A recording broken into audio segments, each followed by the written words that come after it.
Moroccan বংশোদ্ভূত সুহাইলা আল তাহেরির সাথে বিয়ের পর ইসলাম ধর্ম গ্রহণের খবরকে সম্পূর্ণ ভিত্তিহীন ও অসত্য বলে উড়িয়ে দিয়েছেন ব্রাজিলের বিশ্বকাপ জয়ী তারকা ও রিয়াল মাদ্রিদ কিংবদন্তি রবার্তো কার্লোস। সম্প্রতি তুর্কি গণমাধ্যম ও সামাজিক যোগাযোগ মাধ্যমে দাবি করা হয় ৫৩ বছর বয়সী কার্লোস প্রায় ৪ সপ্তাহ আগে ব্রাজিলের মুসলিম সম্প্রদায়ের প্রভাবশালী আলেম শাইখ জিহাদ হামাদার সাথে সাক্ষাৎ করে শাহাদা পাঠের মাধ্যমে ইসলাম গ্রহণ করেছেন। তুরস্কের ক্ষমতাসীন একে পার্টির সংসদ সদস্য আলী শাহিন সামাজিক মাধ্যম এক্সে সাও পাওলোর একটি মুসলিম যুব সংস্থার বরাত দিয়ে এই দাবি প্রকাশ করলে বিষয়টি নিয়ে বিশ্বজুড়ে ব্যাপক আলোচনার সৃষ্টি হয়। অবশেষে এই গুঞ্জন নিয়ে নিরাপত্তা ভেঙে সৌদি পত্রিকা উকাজকে দেওয়া এক সাক্ষাৎকারে রবার্তো কার্লোস বলেন, ইসলাম ধর্মের প্রতি আমার সর্বোচ্চ শ্রদ্ধা রয়েছে।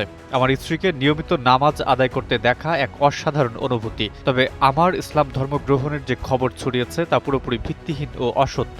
বিয়ের অনুষ্ঠান ঘিরে ভুল বোঝাবুঝির বিষয়ে ব্যাখ্যা দিয়ে তিনি আরো যোগ করেন, আমাদের বিয়ের উদযাপন একাধিক রীতিতে সম্পন্ন হয়েছে। আমার পরিবারের সদস্যরা ক্যাথলিক খ্রিস্টান হয়, তাদের ধর্মীয় অনুভূতি ও বিশ্বাস অনুযায়ী একটি অনুষ্ঠান করা হয়েছিল। পাশাপাশি আমার স্ত্রীও তার মুসলিম বন্ধুদের বিশ্বাসের প্রতি সম্মান জানিয়ে আরেকটি পৃথক অনুষ্ঠানের আয়োজন করা হয়েছিল।